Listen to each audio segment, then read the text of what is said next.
مختصر طور پر جیسے ہفتہ واری ہمارا درس ہوتا ہے، آج کا جو ہم موضوع رکھے ہیں وہ فطرے کے متعلق ہے کہ فطرہ کتنا دینا ہے اور کن حضرات کو دینا ہے اور کیسے ادا کرنا ہے، کن کن کی طرف سے دینا ہے، کن کن کی طرف سے فطرہ ادا نہیں کرنا ہے۔ اس پر ہم انشاءاللہ مختصر بات کر کر پھر سوال جواب کی جو نشست ہوگی اس کی طرف ہم آئیں۔ حاضرین محترم، حدیث پاک میں خاص طور پر حضرت عبداللہ ابن عباس رضی اللہ تعالیٰ روایت فرماتے ہیں کہ فطرے کے طور پر 4 چیزوں کا تذکرہ کیا گیا ہے۔ 4 چیزیں فطرے کے طور پر ادا کی جا سکتی ہیں۔ ایک ہے اس میں سے کھجور، اور دوسرا ہے جو، اور تیسرا ہے کشمش، اور چوتھا ہے گیہوں۔ یہ 4 میں سے کسی ایک چیز کے ذریعے سے فطرہ ادا کیا جا سکتا ہے۔ وزن ان 4 میں سے ہر ایک کا الگ الگ ہے یہ 4 چیزیں، یا تو آپ فطرہ دینا چاہتے ہیں کھجور کے ذریعے سے دیں، یا آپ کشمش کے ذریعے سے دیں، یا جو کے ذریعے سے دیں، یا پھر آپ گیہوں کے ذریعے سے دیں۔ یہ 4 میں سے کوئی ایک چیز کے ذریعے سے آپ فطرہ ادا کر سکتے ہیں، لیکن مقدار کیا ہے، کتنے وزن کے برابر دینا ہے۔ آج تو خیر وزن کے لیے ترازو ہے، الیکٹرک ترازو آ گئے، اور پھر جو ہے بعض ماپ بھی آ گئے ہیں، ماپ کے ذریعے سے یا پھر جو ہے وزن کے ذریعے سے وہ ماپ کر وزن کر دیتے ہیں۔ اس زمانے میں جو تھا کہ وزن کر دینے کے لیے ایک جو پیمانہ استعمال ہوتا تھا اس کو صاع کہتے تھے، عربی زبان میں اس کو صاع کہا جاتا تھا، تو اس کو وزن کر دیتے تھے۔ اب وہ آج کے زمانے کے اعتبار سے وہ صاع کتنا ہے، تو جامعہ نظامیہ کی تحقیق کے اعتبار سے ایک صاع جو ہے خاص طور پر 2.5 کلو کا ہوتا ہے۔ ایک صاع 2.5 کلو کا ہوتا ہے۔ تو اب 4 چیزیں بتائیں، 4 چیزوں میں سے کون سی چیز دے رہے ہیں تو 1 صاع دینا ہے یعنی 2.5 کلو دینا ہے، اور کون سی چیز دے رہے ہیں تو آدھا صاع یعنی 1.25 کلو دینا ہے۔ ایک چیز ذہن میں رکھیں، گیہوں سے ہٹ کر گیہوں اگر دے رہے ہیں تو آدھا صاع یعنی 1.25 کلو گیہوں یا اس کی قیمت جو ہے فطرے میں ادا کریں گے، گیہوں سے اگر دے رہے ہیں۔ اس سے ہٹ کر جو 3 چیزیں بتائی گئی، ایک کھجور ہے، اور دوسرا کشمش ہے، اور تیسرا جو ہے، ان تینوں میں سے اگر کوئی ایک چیز سے بھی آپ دے رہے ہیں تو 2.5 کلو کے وزن کے اعتبار سے جو آپ کیا کریں گے، اس کو وزن کر یہی چیز دیں گے، یا اس کے وزن کی جو قیمت بنتی ہے وہ قیمت ادا کریں گے۔ گیہوں کا جو معاملہ ہے، گیہوں جو کنٹرول میں جو گیہوں ملتا ہے وہ گیہوں کا اعتبار نہیں، بازار میں جو اچھی کوالٹی کا جو گیہوں ملتا ہے قیمت کے اعتبار سے وہ اس کا اعتبار کیا جائے گا۔ اگر ہم اندازہ لگائیں گیہوں اچھی کوالٹی کا بازار میں کیا ملتا ہے، قریب میں سمجھتا ہوں کہ 60-70 روپے 1 کلو جو ہے مل جائے گا۔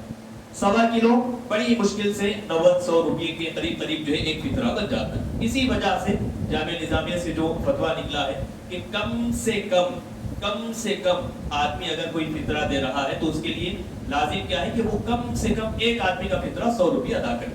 ممکن ہے کہ اس سے تھوڑا بہت بڑھ بھی سکتا ہے، تھوڑا بہت کم بھی ہو سکتا ہے، لیکن کم سے کم مقدار ذہن میں رکھیں کہ وہ 100 روپے ایک فطرے کے طور پر ادا کرے۔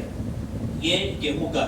اب اگر رہا معاملہ کھجور کا یا پھر جو کا یا کشمش کا، تو یہ تینوں میں سے کسی ایک کے اعتبار سے بھی دے رہے ہیں تو 2.5 کلو کا وزن کر دیں گے۔ کھجور دے رہے ہیں تو 2.5 کلو کھجور دیں گے، یا جو یا کشمش دے رہے ہیں تو 2.5 کلو کا اعتبار کرتے ہوئے دیں گے۔ اب یہ چیزیں دینے کی بجائے، کیونکہ اس زمانے میں حضور پاک علیہ السلام کے دور میں یہ چیزیں غذا کے طور پر استعمال ہوتی تھی۔ اب کھجور ہے یا پھر کشمش ہے غذا کے طور پر استعمال نہیں ہوتی، بس ایک یوں سمجھو کہ وقتیہ طور پر کبھی جیسے ہم افطاری میں استعمال کر لیتے ہیں، یا کبھی صبح اٹھے نہار پیٹ کھا لیے، یا پھر سونے سے پہلے کھا لیے، یہ وقتیہ طور پر یوں سمجھو کہ پارٹ ٹائم غذا کے طور پر استعمال ہوتی۔ لیکن اس زمانے میں اصل غذا کے طور پر اس کو استعمال کیا جاتا تھا، تو حکم دیے کہ یہی چیزیں کیا کرو تم کھجور کو یا پھر جو کو یا پھر کشمش کو فطرے کے طور پر ادا کرو۔ لیکن اب چونکہ وہ کلیہ طور پر جو ہے غذا کے طور پر استعمال نہیں ہوتی ہے، تو اب وہ چیزیں دینے کی بجائے بہتر ہے کہ ان کی قیمت ادا کی جائے۔ کھجور دے رہے ہیں تو کھجور سے بہتر ہے کہ ان کی قیمت دے دیں، یا جو یا کشمش دے رہے ہیں تو اس سے بہتر ہے کہ ان کی قیمت ادا کریں۔ لیکن قیمت کیسے ہوگی؟ 2.5 کلو کھجور کی جو قیمت بنتی ہے بازار میں، اچھا کھجور بھی بازار میں کئی قسم کے آج کل آ گئے ہیں، ہزاروں روپیوں کی کھجور بھی ہے اور 100 روپیوں کی کھجور بھی۔ ایک اندازہ لگائیں، ہم جو کھجور استعمال کرتے ہیں ہمارے استعمال میں جو کھجور آتا ہے اس کا اعتبار کرتے ہوئے اس کے 2.5 کلو کی جو قیمت بنتی ہے وہ قیمت جو ہے فطرے کے طور پر ادا کریں. جو کا بھی وہی معاملہ ہے, کشمش کا بھی وہی معاملہ ہے. ایک چیز میں آپ کو بتاتا ہوں کہ 4 چیزیں جو مقرر کی, 4 میں سے ہر ایک کی قیمت الگ الگ ہے. گیہوں ہے, اس کی قیمت بالکل کم, 100 روپیے بڑی مشکل سے بنتے. پھر اس کے بعد آپ دیکھیں گے کہ کھجور ہے, گیہوں سے بڑھ کر اس کی قیمت بنتی قریب 300-400 روپیے, بلکہ ممکن ہے کہ اس سے بھی زیادہ ہو سکتا. پھر اس کے بعد کشمش ہے, 2.5 کلو کشمش, اس کی قیمت اور زیادہ بڑھ جاتی. پھر ویسے ہی جو ہے, اس کی قیمت اور زیادہ بڑھ جاتی. آخر کیا وجہ ہے کہ ایک چیز مقرر کیوں نہیں کی گئی شریعت میں کہ تم گیہوں کے حساب سے دے دو, بات ختم. 4 چیزیں بیان کرنے کی وجہ کیا ہے؟ تو علماء کرام بیان فرماتے ہیں کہ 4 چیزیں اس لیے مقرر کیے کہ ہر انسان اپنی کمائی کے اعتبار سے ان 4 میں سے کسی ایک کو مقرر کر کر فطرہ دے. ہم کیا کر لیے ہیں, بس گیہوں کے اعتبار سے بول کر بس 100 روپیہ ادا کر دیتے ہیں بس. لیکن ایسا نہیں ہے. جس کی کمائی ہزاروں کے اعتبار سے ہے اس کے لیے فطرہ گیہوں کا ادا کرنا ہے.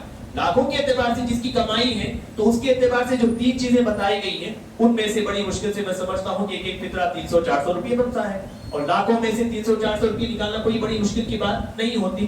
تو ہر ایک انسان جو فطرہ دے رہا ہے وہ اپنی کمائی کا اعتبار کرتے ہوئے فطرہ نکالے.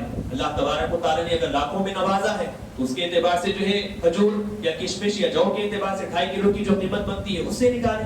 اور اگر اللہ تبارک و تعالی نے کمائی محدود رکھی ہے, ہزاروں کی تعداد میں نواز رہا ہے, تو آپ جو ہے گیہوں کا جو معاملہ ہے اس کے اعتبار سے جو ہے فطرہ ادا کریں. یاد رکھیں فطرہ ہر ایک انسان کی طرف سے ایک فطرہ. گھر میں اگر 10 افراد ہیں تو 10 کے 10 افراد کی طرف سے فطرہ ادا کیا جائے گا, چاہے وہ مرد ہو, عورت ہو, بچے ہوں, بوڑھے ہوں, بالغ ہوں, نابالغ ہوں, ضعیف ہوں, کچھ بھی ہو, ہر ایک انسان کی طرف سے. لیکن ذہن میں رکھیں عید کے دن صبح جتنے حضرات موجود ہیں, عید کے دن صبح جتنے حضرات موجود ہیں ان کے اوپر فطرہ واجب ہو جاتا ہے. عید سے پہلے اگر کسی کا انتقال ہو گیا ہے اس کے اوپر فطرہ واجب نہیں. عید کے دن صبح کا اعتبار کریں. جتنے حضرات موجود ہیں, چاہے وہ اس دن ولادت بھی اگر ہوئی ہے بچے کی تو اس کے اوپر بھی فطرہ واجب ہے, اس کے والد اس کی طرف سے جو ہے فطرہ ادا کریں. کتنی بڑی رقم ہے, بڑی مشکل سے 100 روپیے. 10 افراد کی ہیں تو سب کا ملا لیے تو بڑی مشکل سے 1000 روپیے ہو جاتے ہیں. تو یہ واجب ہے. زکات کا جیسے معاملہ ہے کہ ہر حال میں جس کے اوپر زکات واجب ہے ادا کرنا ہی کرنا ہے, فطرے کا بھی معاملہ ویسے ہی. فطرہ رمضان میں دیں گے زیادہ ثواب ملے گا, عید کے دن دیں گے ثواب ملے گا, عید کے بعد اگر نہیں دیں گے, جب تک نہیں دیں گے ہمارے ذمے میں ویسے ہی باقی رہے گا. فطرہ ادا کرنا ہی کرنا ہے وہ. اور اگر کوئی آدمی استطاعت نہیں ہے جس کی, تو وہ اس کے جو ولی ہیں, اس کے جو قریبی رشتہ دار ہیں یا والدین ہیں, وہ کیا کریں گے, اس کی طرف سے جو ہے نابالغ بچوں کی طرف سے وہ فطرہ ادا کریں گے. لیکن ادا کرنا ہر حال میں لازم اور ضروری ہے. دینا کن کو ہے, وہی بات کہ جن حضرات کو زکات دی جا سکتی ہے فطرہ بھی انہی حضرات کو دیا جا سکتا ہے. زکات کے بارے میں ہم بتائیں آپ کو کہ اپنے سے اوپر کے لوگوں کو زکات نہیں دے سکتے, اپنے سے نیچے لوگوں کو زکات نہیں دے سکتے, شوہر بیوی کو اور بیوی شوہر کو زکات نہیں دے سکتے. پچھلے درس میں ہم اس پر جو ہے تفصیلی بیان کیے. تو فطرے کا بھی معاملہ ویسی ہے کہ آدمی اگر فطرہ دے رہا ہے تو اپنے سے اوپر کے جتنے لوگ ہیں, والدین کو فطرہ نہیں دے سکتے, دادا دادی, نانا نانی, پردادا پردادی, پڑنانا پڑنانی, اوپر تک جتنے لوگ ہیں ان میں سے کسی ایک کو بھی فطرہ نہیں دے سکتے. ویسے ہی نیچے کا معاملہ ہے کہ اولاد کو فطرہ نہیں دے سکتے, بیٹا بیٹی, پوتا پوتی, نواسا نواسی, پڑ پوتا پڑ پوتی, نیچے جتنے بھی ہیں ان میں سے کسی ایک کو بھی فطرہ نہیں دے سکتے. ویسے ہی شوہر فطرہ دے رہا ہے تو بیوی کو نہیں دے سکتا, اور بیوی اگر فطرہ دے رہی تو شوہر کو نہیں دے سکتا. یہ تینوں کو چھوڑ کر, قریبی رشتہ داروں میں یہ تینوں کو چھوڑ کر بہن بھائی ہیں, مستحق ہیں, سید نہیں ہے تو آپ ان کو بالکل دے سکتے ہیں, یا سسرال والے ہیں اور سید نہیں ہے تو بالکل ان کو دے سکتے ہیں. بیوی اس کے اپنے سسرال والوں کو دے سکتی ہے, شوہر اس کے اپنے سسرال والوں کو بالکل دے سکتا ہے, کوئی ممانعت نہیں. صرف یہ 3 چیزیں ذہن میں رکھیں, اپنے سے اوپر والوں کو نہیں دیں گے, اپنے سے نیچے والوں کو نہیں دیں گے, شوہر اور بیوی آپس میں ایک دوسرے کو نہیں دیں گے. چوتھی چیز جیسے ہم بتائیں کہ سادات اکرام کو جیسے زکات نہیں دی جا سکتی, فطرہ بھی نہیں دیا جا سکتا. فطرہ چونکہ فطرے کا ایک دوسرا نام جو ہم ذہن میں رکھتے ہیں معاشرے میں جو بولا جاتا ہے, جان کی زکات کہتے ہیں اس کو, جان کی زکات. اگرچہ وہ خیر وہ لفظ بولنا درست ہے نہیں, ایک الگ بات ہے. احادیث کی کتاب میں اس کو فطرے کا نام دیا گیا ہے, لوگ اسی عمل کو جو ہے دوسرا نام دے لیے, ایک الگ بات ہے. لیکن وہ جو میل ہوتا ہے, وہ جو مال ہوتا ہے, فطرے کا جو مال ہے یا زکات کا جو مال ہے, وہ دراصل ہمارے پاس جو موجودہ مال ہے اس کا میل ہوتا ہے. سادات اکرام پاک ہستیاں, حضور پاک علیہ السلام سے ان کا گہرا تعلق ہے، ان کا گھرانہ حضور سے جا کر ملتا ہے، تو لہٰذا ان کو اپنے پاک مال سے ان کا تعاون کرنا ہے۔ ناپاک میل جو ہے یا پھر اپنے پاس جو مال ہے اس کا جو میل ہے زکوٰۃ کے طور پر نکالیں گے، اس کو سادات کو دے رہے ہیں، یہ ان کی ایک طرح سے بے ادبی اور بے حرمتی ہے۔ اسی لیے شریعت میں قاعدہ مقرر ہے، سادات کرام کو ہرگز کسی بھی صورت میں زکوٰۃ ادا نہیں کر سکتے۔ پچھلے درس میں ہم بتائے آپ کو کہ اگر واقعی سادات کرام مستحق ہیں تو ان کو زکوٰۃ دینے کی بجائے ان کی زوجہ اگر سید نہیں ہے، سادات کرام ہیں، ان کی زوجہ اگر سید نہیں ہے، واقعی وہ مستحق ہیں، تو زوجہ کو جو ہے آپ صدقہ بھی دے سکتے ہیں، زکوٰۃ بھی ادا کر سکتے ہیں۔ ان کو نہیں دے سکتے، ان کی اولاد کو نہیں دے سکتے، کیونکہ سلسلہ نسب جو ہے والد سے اولاد کی طرف منتقل ہوتا ہے، زوجہ سے نہیں ہوتا۔ زوجہ اگر سادات نہیں ہے تو اگر وہ واقعی گھرانہ مستحق ہے تو آپ زوجہ کو دے دیں، تاکہ ایک تو ان کا تعاون بھی ہو جائے گا، مدد بھی ہو جائے گی، اور ساتھ ہی ساتھ آپ کا زکوٰۃ فطرہ وغیرہ بھی ادا ہو جائے گا۔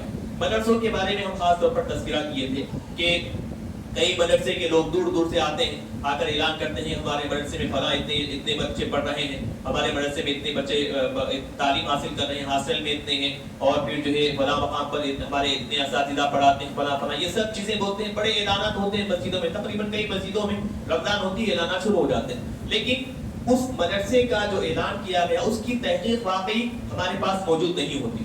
بہت سارے ایسے ویڈیوز دیکھنے میں آتے ہیں کہ فیک وہ رسید بنا لیے اور چندے وصول کرنا شروع کر دیے، ہزاروں کی تعداد میں وصول کرے، لاکھوں کی تعداد میں وصول کر کر چلے گئے۔ بعد میں جب تحقیق کی گئی تو وہ نام کا مدرسہ ہی موجود نہیں ہو، اور جس علاقے میں وہ بتائے تھے وہ اس علاقے میں وہ وہاں کے رہنے والے لوگ ہی نہیں۔ ایسے بھی بہت سارے لوگ جو ہے دیکھنے میں آ رہے ہیں۔ تو ایسے حالات کے اعتبار سے کوشش کریں کہ جو واقعی جس مدرسے کو ہم جانتے ہیں، جس کی تحقیق ہمارے پاس موجود ہے، ایسے مدرسے کو زکوٰۃ ادا کریں یا فطرہ ادا کریں۔ بار بار ہم آپ کو بولتے ہیں جامعہ نظامیہ آپ کا اپنا مدرسہ، اور وہ روز اول سے لے کر آج تک سینکڑوں طلباء وہاں سے پڑھ کر نکلتے ہیں، دنیا کے کونے کونے میں جا کر جو ہے علم دین کے کام کو انجام دیتے ہیں۔ وہ آپ کا اپنا مدرسہ ہے، جب چاہے آپ جا کر وہاں تحقیق کر سکتے ہیں، وہاں کے ادارے میں کوئی رکاوٹ نہیں ہے تحقیق کرنے کے لیے۔ آپ خود جا کر دیکھ سکتے ہیں کہ جب بھی آپ جائیں گے، وہاں ہاسٹل میں ہو یا غیر ہاسٹل میں ہو، کئی سینکڑوں طلباء وہاں پر پڑھتے ہوئے نظر آئیں گے، مدرسے میں موجود نظر آئیں گے۔ یہ آپ خاص طور پر اپنے مالی زکوٰۃ کے اعتبار سے ہو یا فطرے کے اعتبار سے ہو یا کوئی اور مالی تعاون ہے، عطیات اگر دے رہے ہیں، جامعہ نظامیہ کو آپ خاص طور پر عطا کریں۔ دوسری طرف ابھی مولانا جو ہمارے پاس موجود تھے، خصوصی بیان حضرت قبلہ کا ہوا، حضرت علامہ مولانا اسلم جاوید نقشبندی صاحب کا، تو حضرت کا جو مدرسہ ہے، آپ کے اپنے علاقے میں مدرسہ ہے، یعقوب پورے میں، محمد نگر، جاوید نگر میں بالکل قریب میں مدرسہ ہے، آپ باضابطہ جائیں، جا کر وہاں تحقیق کریں۔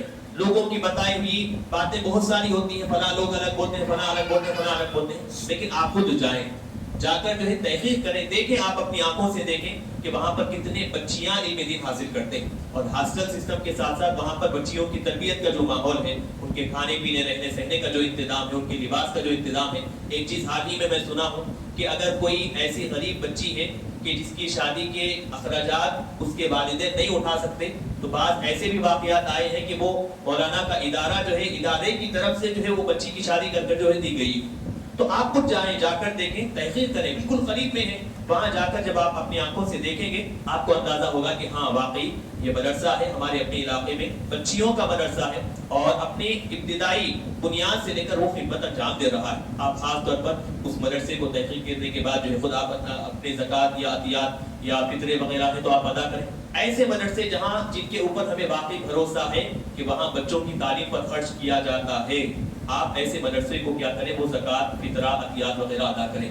دوسرے غیر تحقیق یافتہ مدرسوں کو دے کر اپنے زکوٰۃ کو خراب کرنے کی بجائے بہتر ہے کہ تحقیق ہونے کے بعد آپ کے اپنے علاقے میں جو تحقیق یافتہ مدرسہ ہے اس کو دیکھیں، وہاں پر تعاون کریں، یقیناً اس کا فائدہ بھی ہوگا، اور جتنے پیسے ہم طلباء کی تعلیم پر خرچ کریں گے، اس سے جتنے طلباء پڑھیں گے، جب تک پڑھتے رہیں گے اس کا ثواب ملے گا، اور جب تک جا کر پڑھاتے رہیں گے اس کا بھی ثواب اللہ تبارک و تعالیٰ ہمیں عطا فرماتا رہے گا۔ تو کوشش کریں کہ خاص طور پر قریبی رشتہ داروں میں، اچھا ابھی ہم دو چیزیں بتائیں، ایک تو پہلا مسئلہ بتائے کہ قریبی رشتہ داروں میں دینا، دوسری چیز بتائے کہ جو ہے مدرسے کو عطا کرنا۔ پہلی چیز قریبی رشتہ داروں میں دینا، دوسری چیز جو ہے مدرسے کو عطا کرنا۔ دونوں میں سے دینا کس کو آخر دونوں کا تذکرہ ہوا، تو بہتر اور زیادہ ثواب کمانے کا طریقہ جو ہم بتا رہے ہیں آپ کو وہ یہ کہ اپنے فطرے کے ہوں یا اپنے زکوٰۃ کے ہوں، دو حصے کریں۔ ایک حصہ قریبی رشتہ داروں کو دیں، ان کا تعاون بھی ہوگا، ان کی صلہ رحمی کا ثواب بھی ملے گا، ان سے محبت بھی بڑھے گی۔ دوسرا حصہ زکوٰۃ اور صدقات وغیرہ کا جو ہے آپ مدرسوں کو دیں، تاکہ اس میں بچے طلبہ تعلیم حاصل کریں گے، وہ جب تک رہیں گے اس کا ثواب بھی ہمیں ملے گا۔ زیادہ ثواب حاصل کرنے کی نیت سے دونوں کو ڈیوائڈ کر دیں، تاکہ دونوں طرف سے ثواب ہمیں حاصل ہو سکے۔ لیکن یاد رکھیں، فطرہ ہو یا زکوٰۃ ہو ہمارے ذمے میں واجب ہے، جب تک ادا نہیں کریں گے وہ ویسے ہی ذمے میں رہیں گے۔ اگر اسی حالت میں انتقال ہوا تو اس کے بارے میں کل بروز قیامت اللہ تبارک و تعالیٰ ہم سے سوال کرنے والا ہے۔ تو کوشش کریں 100-200 روپیوں کے لیے آگے پیچھے نہ ہو، خوشی خوشی اپنی طرف سے اپنے گھر والوں کی طرف سے فطرہ ادا کریں، تاکہ وہ بڑی پکڑ سے اللہ تبارک و تعالیٰ کی ہم محفوظ رہ سکیں۔ اللہ تبارک و تعالیٰ سے دعا ہے ہم سب کو کہنے سننے سے زیادہ عمل کرنے کی توفیق عطا فرمائے۔ جو حضرات کچھ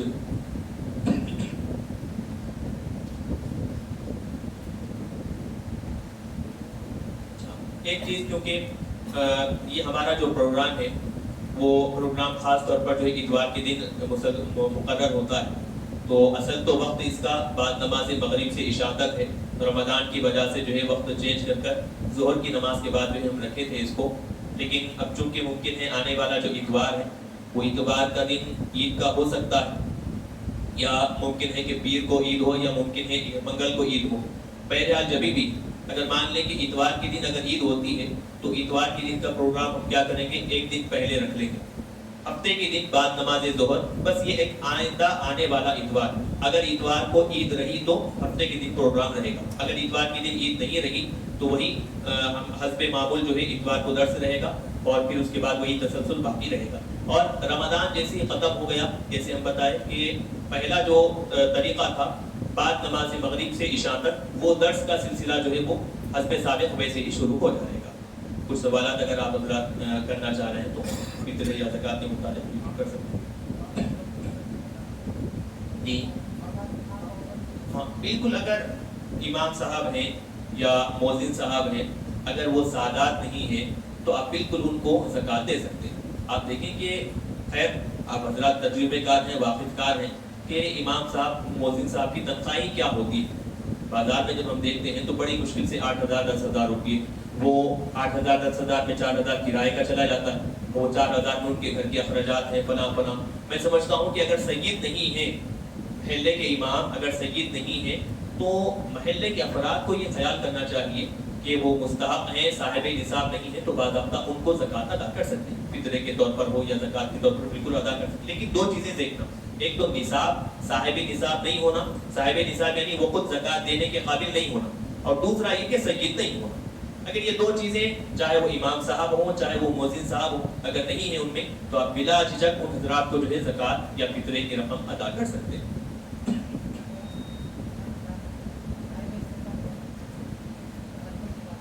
فطرے کے لیے جو ہے وہ اپنی ضرورت سے تھوڑا سا بھی مال ہو کافی ہے۔ فطرے کے لیے کوئی نصاب مقرر نہیں ہے کہ اتنا ہونا اتنا نہیں ہونا، نہیں، اپنی جو ضرورت ہے، ضرورت میں کیا کیا چیزیں آتی ہیں، گھر، لباس، استعمال کرنے کے لیے گاڑی، اور آج کل جو ضرورت ہر ایک انسان کی بن گئی ہے، موبائل وغیرہ، یہ سب انسان کی ضرورت۔ ان ضرورت سے ہٹ کر اگر تھوڑا سا بھی مال ہے اس کے اوپر جو ہے فطرہ واجب ہو جاتا ہے، چاہے وہ بچہ بالغ ہو یا نابالغ ہو۔ نابالغ جیسے ابھی ہم بتائے کہ اگر نابالغ بچہ ہے تو اس کے جو والدین ہیں وہ کیا کریں گے، اس کی طرف سے فطرہ ادا کریں گے۔ اس کا جو اصل ٹائم شروع ہوتا ہے، فطرے کا جو اصل ٹائم شروع ہوتا ہے عید کے دن صبح سے شروع ہو جاتا ہے۔ اگر کوئی آدمی عید کے دن دے رہا ہے، فطرہ دینے کا ثواب اس کو ملے گا، لیکن رمضان کا وقت، چونکہ رمضان کا مہینہ ایسا ہے کہ ہر چیز کا ثواب بڑھا دیا جاتا ہے، وہی فطرہ ہم 100 روپئے یا 200 روپئے عید کے دن دے رہے ہیں تو 200 روپئے کا ثواب ملے گا، لیکن وہی فطرہ رمضان میں دے رہے ہیں تو ہر چیز کا ثواب 70 گنا بڑھ جاتا ہے۔ تو دیے ہم 100 روپئے، 700 روپئے دینے کے برابر یا 7,000 روپئے دینے کے برابر اللہ تبارک و تعالیٰ جو ہے ثواب عطا فرماتا ہے۔ تو فطرہ وہی، لیکن زیادہ ثواب حاصل کرنے کے لیے رمضان میں دیں تو زیادہ بہتر ہے، اور اسی وجہ، اور ایک وجہ یہ بھی ہے، وقت سے پہلے ہم رمضان میں دیں گے تو جس کو دے رہے ہیں وہ اپنے جو عید کے اخراجات ہیں، خرچے وغیرہ ہیں، کپڑے وغیرہ ہیں، تو وہ پہلے کا پہلے، اب عید کے دن صبح دیے تو وہ صبح کے وقت میں جا کر کیا ضرورت پوری کر لیں۔ تو بہتر یہ ہے کہ عید کے دن دیں گے تو ادا تو ہو جائے گا، لیکن جس کو دے رہے ہیں اس کی ضرورت کو دیکھتے ہوئے عید سے پہلے رمضان کے دنوں میں اگر دے دیں تو زیادہ مناسب اور بہتر ہے۔